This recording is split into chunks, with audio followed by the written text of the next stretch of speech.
Airport में उस time मुझे कमरे में बंद कर दिया, लिटरली चाबी से बंद किया कि आप बाहर नहीं जा सकते। मैं मतलब मैं चाहता था कि कुछ सर इसमें कटने चाहिए, अगर आप नहीं हटाओगे इस बार तो खेती को तो ये पूरी तरह खत्म, मतलब किसान छोड़ के भाग जाएगा। और ये पंडित जी के जमाने से है, नागपुर सम्मेलन में जवाहरलाल जी ने कराया था ये, जब तक इनके खिलाफ हल्ला बोल नहीं होगा तब तक सुधरेंगे नहीं। मैं लिख के दे रहा हूँ, बिल्कुल नहीं आएंगे पावर में। गांधी ने ऐसे ही नहीं कहा था, गांधी ने इस देश को जितना समझा था किसी ने नहीं समझा था। नहीं, झगड़ा होगा तो मुल्क ही नहीं रहेगा। और आप मतलब बहुत सालों से आरएसएस से लड़ रहे हैं। एक तो ये किसी भी चीज को वो बना देता है इवेंट कि लोग इसको समझ रहे हैं। जब भी हम किसी से बात करते हैं एकदम आक्रमण शुरू हो जाता है उनका।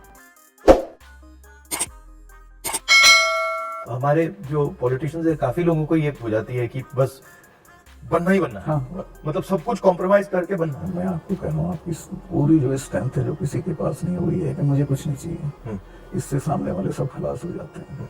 बट ये होता क्यों है कि मतलब इतनी मतलब इम्पेशंस हो जाती है कि बस हर हालत में ही मतलब काफी पॉलिटिशियंस ऐसे होते हैं। आजादी के फौरन बाद तो राजनीति एक तरह से कर्तव्य था और लोग करते थे उसको उस तरह, फिर ये प्रोफेशन हो गया और अब ये बिजनेस हो गया है। आपकी क्या राय है उसके बारे में, पुलवामा के बारे में? पुलवामा के बारे में मैं ये तो नहीं कहता इन्होंने कराया, बट पुलवामा में इन्होंने उसको इग्नोर किया और पॉलिटिकल इस्तेमाल किया अपने लिए, क्योंकि उसमें इनकी स्पीचेस हैं जिसमें कहता कि जब वोट देने जाओ तो पुलवामा की शहादत को याद रखना। जैसे ही मैंने पुलवामा के बारे में सुना, मुझे पता लगा कि हमारे जो शहीद हैं एयरपोर्ट आ रहे हैं जी, तो मैं सीधा एयरपोर्ट गया। हमारी सिक्योरिटी वालों ने मुझे कहा कि नहीं नहीं आप मत जाइए, मगर मैंने कहा मैं जा रहा हूँ, तो मैं एयरपोर्ट में चला गया। और एयरपोर्ट में उस टाइम मुझे कमरे में बंद कर दिया और मुझे कहा कि देखिए आप कमरे से नहीं निकल सकते। मैंने कहा मतलब? तो उधर वो सब शहीद आए थे, वहाँ पे आर्मी के लोग थे, प्रधानमंत्री आ रहे थे, और मुझे मतलब लिटरली चाबी से बंद किया कि आप बाहर नहीं जा सकते। मैं मतलब मैंने सिक्योरिटी वालों से बोला ये मतलब ऐसे कैसे कर सकते हैं, और फिर लड़के मैं वहां से निकला तो मुझे लग रहा था कि एक पूरा वहां पे शो सा क्रिएट हो रहा। हाँ वो भाई, वो प्रधानमंत्री को श्रीनगर जाना चाहिए था, राजनाथ सिंह आए थे, मैं था, हम लोगों ने श्रद्धांजलि दी थी, प्रधानमंत्री को उसी दिन जाना चाहिए था। नहीं, मगर मुझे उसमें क्या शौक लगा कि ऐसे लग रहा था कि एक कोई बड़ा इवेंट सा हो रहा ना है इसके और वहां पे प्रधानमंत्री आए हैं और ये पूरा मतलब जैसे देश को दिखा रहे हैं कि भैया देखो, काफी डिस्टेस्टफुल सा था। जिस दिन ये हुआ तो ये नेशनल कॉर्बेट पार्क में शूटिंग करा रहा था अपनी, तो ये अवेलेबल मैंने 3-4 बार कोशिश की, मिला ही नहीं मुझको। 5 या 6 बजे इसका फोन आया, हाँ सतपाल भाई क्या हुआ? मैं कहा हमारे इतने लोग मर गए हैं और हमारी गलती से मरे। तो बोला नहीं नहीं चुप रहना, अभी कुछ नहीं बोलना इस पर। फिर 1 घंटे बाद ये डोभाल जो मेरा क्लास फेलो रहा लॉ में मेरठ में, तो इसका फोन आया, सतपाल भाई आप बोल दी। मैं 2 चैनल को बोल चुका था ये बात, तो इन्होंने कहा नहीं नहीं कुछ नहीं बोलना है इस पर।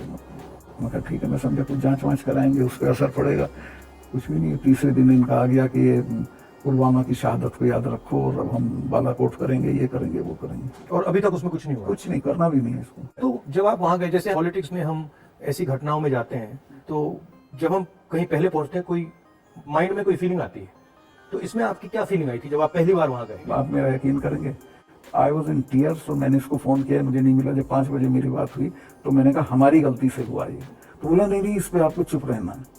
मैं चाहता था कि कुछ सर इसमें कटने चाहिए जिनकी जिम्मेवारी थी, कुछ भी नहीं, किसी का नहीं, कुछ नहीं हुआ। उसको इलेक्शन के लिए यूज करना चाहते थे कि ये पाकिस्तान ने किया, हमारे जवान मारे और अब हम हराएंगे। यहाँ मीडिया में मतलब मैं देख रहा था, यहाँ पे इतना बड़ा कास्ट सेंसस का मुद्दा है, बट अब आजकल बस Israel Israel Israel. Caste census को नहीं देखा, मतलब जो चाहे वो अदानी हो चाहे वो कास्ट सेंसस हो, जो जरूरी बातें हैं उसका कुछ नहीं होगा, मगर इजराइल हो, बॉलीवुड हो, क्रिकेट हो, तो चलते जाएगा। अदानी तो आपने इसकी चिपका दिया, वो तो छूटेगा नहीं, गांव गांव चला गया अदानी का।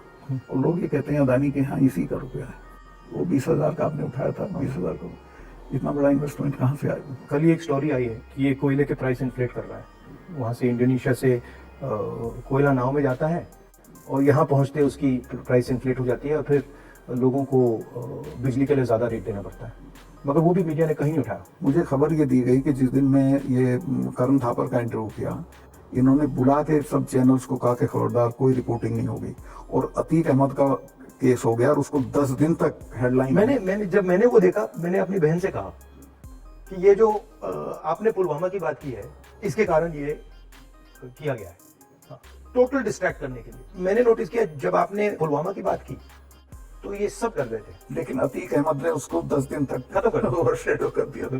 किसान आंदोलन में तो आपने काफी कमेंट किया है, वो भी मतलब उनके घर में से पैसे निकालने का तरीका था। नहीं, वो तो इनका मैं बताता हूँ, अगर आप नहीं हटाओगे इस बार तो खेती को तो ये पूरी तरह खत्म, मतलब किसान छोड़ कर भाग जाएगा और ये कॉर्पोरेट को दे देंगे। इनका ये इरादा है, खेती को खत्म करेंगे, फौज खत्म करी दी से ला के अग्निवीर में कौन इतने से अरसे के लिए अपनी जान देगा। तो ये शने शने सब लोगों को, ये हर इंस्टीट्यूशन को पकड़ के खत्म कर देते हैं, क्योंकि मतलब इमीडिएटली ये चाहे वो सेना हो, सरकार हो, ब्यूरोक्रेसी हो, इलेक्शन कमीशन, जैसे इनके हाथ पड़ता है वो अपने लोगों को बैठा के कुछ ना कुछ उल्टा। हमें आप एक स्टडी करा लीजिए, सेंट्रल यूनिवर्सिटी के जो वाइस चांसलर्स हैं पिछले 1 साल में लगे हैं, वो 100% वो हैं जिनके संघ से कनेक्शन थे। उसके बिना आप कोई नौकरी नहीं पा सकते हैं आज, और सेंट्रल यूनिवर्सिटी तो बिल्कुल नहीं पा सकते हैं। जो इंटर कॉलेज के प्रिंसिपल होने लायक भी नहीं थे वो VC लगे हुए हैं सब जगह। मतलब इनका शिक्षा का सिस्टम नहीं रहा, कंट्रोल का, माइंड कंट्रोल का सिस्टम बनाने की कोशिश। आपके मुताबिक इम्प्रूवमेंट लाने का क्या तरीका है? देखिए, सबसे बेसिक सवाल है कि किसान को उसकी फसल का दाम सही नहीं मिलता है और उसके चलते वो हर साल गरीब होता जाता है। जो एक फसल का दाम पिछले साल था, खाद का और बाकी चीजों का जो दाम था, उसकी तुलना में इस साल में और फर्क हो जाता है। तो उसकी परचेजिंग पावर हर साल कम होती चली जाती है और उसे पता नहीं चलता। He doesn't know कि मैं गरीब हो रहा हूँ, लेकिन वो गरीब हो जाता है क्योंकि उसके जितना 1 मन गेहूं में पिछले साल खाद खरीद सकता था, इस साल नहीं खरीद सकता, इस साल ज्यादा गेहूं देना पड़ेगा। तो वो जो उसकी परचेजिंग पावर कम होती है उसको एहसास ही नहीं है, पता भी नहीं चलता है। तो वो तो मैंने देखा जब पब्लिक मीटिंग्स में बताते तो कहते हमें तो पता ही नहीं था। मैं कहा भाई तुम्हें पता ही नहीं, तुम गरीब हो रहे हो। तो उन्हें सुन के बुरा लगता है। फिर मैं समझाता हूँ, बताओ पिछले साल इतने गन्ने में कितना सामान खरीदते थे, इस साल कितना खरीदते हो। तो सबसे पहले है ये जो पैरिटी, ये है MSP, इसको लागू करना चाहिए। MSP में ये नहीं कि सरकार सारी फसलों का MSP दे, लेकिन MSP करने से बाजार गिरेगा नहीं। और MSP है इसलिए कि बाजार एक खास जो आपने दाम तय किया उससे नीचे गिरेगा तो सरकार इंटरवीन करेगी। और ये पंडित जी के जमाने से नागपुर सम्मेलन में जवाहरलाल जी ने कराया था ये कि हम इंटरवीन करेंगे और खरीद लेंगे। तो MSP का लागू होना बहुत जरूरी है। और MSP पे इन्होंने किसानों से धोखा किया। जब किसान कानून वापस लिए तो कहा था हम MSP करेंगे, और आज तक नहीं किया। वो क्यों नहीं किया? क्योंकि अडानी ने बड़े बड़े गोदाम बना दिए, फसलें एक दाम पे खरीद ली, अगले साल उनके दाम बढ़ जाएंगे, वो बेचेगा। MSP होगा तो किसान इनको सस्ते दाम पे नहीं देगा। तो MSP का होना सबसे ज्यादा जरूरी है।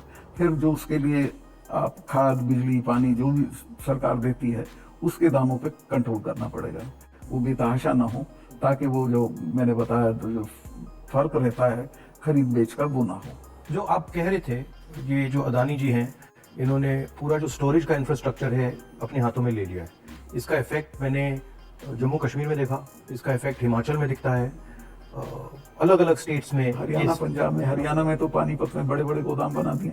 तो पूरा मतलब इस जो स्टोरेज का इंफ्रास्ट्रक्चर ये कैप्चर कर लिया है। तो फिर जब भी ये प्राइसेस को मतलब ऊपर करना चाहते हैं, कर देते हैं, तो ये किसानों को मतलब डायरेक्ट नुकसान पहुंचाते हैं। जब तक इनके खिलाफ हल्ला बोल नहीं होगा तब तक सुधरेंगे नहीं, या फिर सरकार बदल जाए। अभी तो इन्हें टोटल प्रोटेक्शन है। आप नॉर्थ ईस्ट में भी थे? हाँ, मेघालय। वो मुझे पनिशमेंट पोस्टिंग दी गई थी गोवा के बाद, क्योंकि गोवा में मैंने करप्शन के बारे में बहुत बोला था। लेकिन वो अच्छी गोवा से हटा दिया गया। हाँ, गोवा से हटा के नॉर्थ ईस्ट भेज दिया गया था। तो कश्मीर से हटाया, फिर गोवा से हटाया, तो मतलब सब जगह 5 तबादले किए इन्होंने मेरे, जैसे सरकारी कर्मचारी के करते हैं। तो मणिपुर के बारे में क्या राय है आपकी? वहाँ मतलब पूरा फेल्योर है सरकार की। चीफ मिनिस्टर जा नहीं सकता, कुछ कर नहीं सकता, लेकिन उसको अभी तक हटा नहीं रहे हैं। ये जम्मू एंड कश्मीर का भी ऐसे ही प्रयोग करते हैं, पंजाब का भी ऐसे ही प्रयोग करते हैं, मणिपुर का भी ऐसे ही प्रयोग करते हैं। मैं गया मणिपुर में, वहाँ जो आप कह रहे हैं बिल्कुल सही है, वहाँ कोई कंट्रोल नहीं, पूरी क्राउड निकल आई थी। आप कोई कंट्रोल ही नहीं था, मतलब बिल्कुल एक स्टेट बचा ही नहीं है, 2 स्टेट बन गए हैं, एक इस तरफ दूसरा दूसरी तरफ। नॉर्थ ईस्ट सेटल्ड था, इन्होंने डिस्टर्ब कर दिया। सब जगह ये कुछ ना कुछ मतलब अपना करते रहते हैं। और 6 महीने की बात है, मैं लिख के दे रहा हूँ, बिल्कुल नहीं आएंगे पावर में। नहीं, एक्चुअली अगर जमीन पे जाए तो बहुत नफरत है लोगों को, बहुत शदीद, पूछिए मत आप। मुझे लगता है कि हिंदुस्तान की राजनीति में आज 2 विचारधाराओं की लड़ाई है, एक RSS गांधी वाली, एक RSS और एक गांधी वाली, और दोनों एक प्रकार से हिंदुइज्म के एक्सप्रेशन है। दोनों एक विजन है हिंदुइज्म का, एक अहिंसा का, एक भाईचारे का, और दूसरा जो RSS का, जिसको मैं डिस्टॉर्टेड विजन कहता हूँ, वो नफरत का, हिंसा का। तो इस फाइट के बारे में आप क्या सोचते हैं? मेरा यही सोचना है कि हिंदुस्तान कंट्री के तौर पे तभी सरवाइव करेगा जब वो लिबरल हिंदुइज्म के रास्ते पे चलेगा, जो गांधी का विजन है। गांधी ने ऐसे ही नहीं कहा था, गांधी ने इस देश को जितना समझा था किसी ने नहीं समझा था। वो गांव गांव गए थे, जगह जगह गए थे, और वो इस नतीजे पर पहुंचे थे कि नहीं, बाकी बातें बेकार हैं, ये ठीक है रास्ता।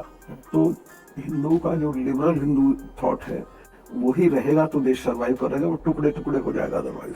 तो ये कोई राजनीतिक बात नहीं, एक मुल्क के अस्तित्व के लिए जरूरी है कि हम मिलजुल के रहें, एक दूसरे के साथ रहें, झगड़ा ना करें। नहीं, झगड़ा होगा तो मुल्क ही नहीं रहेगा। हाँ बिल्कुल, तो मुल्क का मतलब ही है कि मतलब भाईचारे से मिलजुल के रहें। मिलजुल के लोग रह रहे हैं। तो आपका मतलब काफी सालों से इस लड़ाई में आपका एक्सपीरियंस रहा है और आप मतलब बहुत सालों से आरएसएस से लड़ रहे हैं। तो आपकी मतलब सजेशंस, राय क्या है? मेरी राय ये है कि अपने लोगों में ये प्रचारित हो ठीक से गांधी का, कांग्रेस का जो विजन है कि ये हम क्यों इनसे डिफरेंट हैं, ये क्या चाहते हैं, वो क्यों आपके हक में नहीं है, ये पॉलिटिकल लोग भी नहीं बोलते हैं, उनको ही बोलना चाहिए। मैंने देखा है कि जब भी सरकार पे कोई प्रेशर आता है, जैसे अगर कास्ट सेंसस की बात हो, अदानी की बात हो, एमएसपी की बात हो, किसानों की बात हो, तो ये कोई ना कोई गिमिक निकाल देते हैं। और अभी मैंने देखा कि जब मैंने पार्लियामेंट में अदानी की स्पीच दी तो सबसे पहले टीवी ऑफ कर दिया, उसके बाद मुझे पार्लियामेंट से निकाल दिया, और फिर स्पेशल सेशन की बात हुई, उसके बाद स्पेशल सेशन के अंदर भारत या इंडिया का डिस्कशन की बात हुई, और फिर एंड में वुमेन्स बिल की बात हुई, और वुमेन्स बिल भी वैसा कि वो 10 साल में आएगा, आज नहीं आएगा। तो ये इनका ये तरीका जो है, चाहे वो पुलवामा हो, वुमेन्स बिल हो, डिस्ट्रैक्ट करने का इनका बहुत इफेक्टिव तरीका है। दो तीन चीजें हैं प्रधानमंत्री की। एक तो ये किसी भी चीज को वो बना देता है इवेंट, छोटे छोटी चीज का, और उसका अपने पक्ष में इस्तेमाल कर लेते हैं। विमेंस बिल का भी इसमें ये कि अब औरतों को कुछ मिल नहीं रहा है और एहसास ये करा दिया, पता नहीं कितना बड़ा काम कर दिया। मतलब शो, बहुत ग्रैंड शो होता है। जैसे वो पार्लियामेंट की बिल्डिंग, नई बिल्डिंग में जा रहे थे तो कॉन्स्टिट्यूशन को हाथ में पकड़ के पूरा मतलब ड्रामा। नई बिल्डिंग वाला, इसकी कोई जरूरत नहीं थी, पर उनको पता लगाना था कि मैंने बनवाई थी पार्लियामेंट। लेकिन वो हर चीज को उसी तरह से बहुत मैग्लोमेनिया की तरह करते हैं। जैसे पुराना हाउस है, उसमें अगर आप एक्सपेंशन करना चाहते हैं तो सेंट्रल हॉल में आप लोकसभा डाल दीजिए, लोकसभा में आप राज्यसभा डाल दीजिए, हो गया था। मतलब सेंट्रल हॉल में मतलब वो बिल्डिंग तो उसके अंदर वो भी कई सौ साल चलेगी। तो बिल्कुल, और अगर आपको सेंट्रल हॉल चाहिए तो एनेक्सी में सेंट्रल हॉल कर देते। बिल्कुल, तो प्रॉब्लम ही नहीं थी, बट प्रॉब्लम क्रिएट करके, शो करके पूरा, मतलब इससे देश को काफी नुकसान होता है। नुकसान होता है, लेकिन एक अच्छी चीज ये है कि लोग इसको समझ रहे हैं। लोग ना समझें तो दिक्कत है, लोग हर चीज समझ रहे हैं। मैं तो बिल्कुल नीचे तक जाता हूँ, वो सब बोल रहे हैं इस चीज को कि साहब इसको करना वरना कुछ नहीं है, ऐसे ही करता रहता है। और एक्चुअली जब मैं इनके भाषण सुनता हूँ और इनकी जो पॉलिसीज देखता हूँ तो एक्चुअली डेप्थ नहीं है, डिटेल में नहीं जाते। जरूरत नहीं है, उसको सिर्फ रूल करना है, कोई इम्प्रूवमेंट नहीं करना, कोई चेंज नहीं करनी है, सिर्फ राज करना, जिसे बोलते हैं ना बहुत क्रूड लैंग्वेज में, सारा राज है, राज करना है, दैट्स ऑल।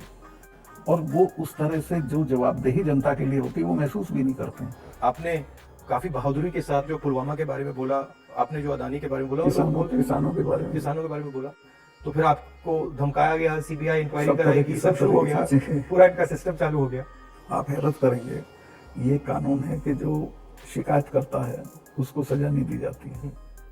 मैंने शिकायत की जिनकी की, उनका आज तक इंटरोगेशन नहीं हुआ। मेरे यहाँ 3-3 बार आ गए, मेरे स्टाफ के लोगों के फोन ले गए सीबीआई वाले। मैंने कहा तुम कुछ कर लो, मेरा कुछ नहीं बिगाड़ सकते, मैं तो फकीर हूँ, मेरे बिना कुछ है।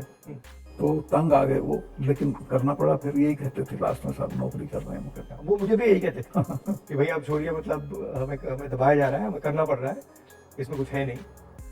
उनकी भी मजबूरी है, क्या करें।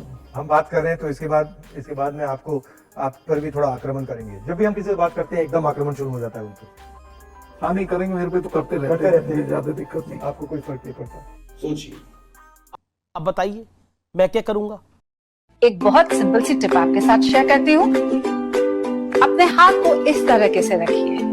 If you look at this from your side, आपका लेफ्ट हैंड आपको बी के जैसे दिखेगा और राइट हैंड आपको डी के जैसे दिखेगा। B and D. B for थोड़ी मदद रखिए। वे मैथों तेरा मन पर